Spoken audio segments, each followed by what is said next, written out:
স্বাধীন ভারতের প্রথম উপপ্রধানমন্ত্রী বল্লভভাই প্যাটেলের ১৫০তম জন্মবার্ষিকী উপলক্ষে দেশজুড়ে পালিত জাতীয় একতা দিবস। গুজরাটের কেওয়াড়িয়াতে সর্দার বল্লভভাই প্যাটেলের মূর্তিতে শ্রদ্ধার্ঘ্য অর্পণ প্রধানমন্ত্রী নরেন্দ্র মোদীর।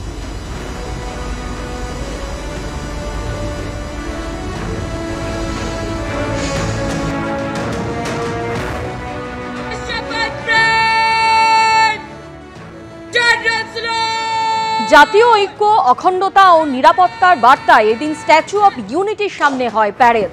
অংশগ্রহণ করে বিএসএফ, সিআরপিএফ, সিআইএসএফ, আইটিবিপি ও এসএসপি এবং বিভিন্ন রাজ্যের পুলিশ বাহিনী।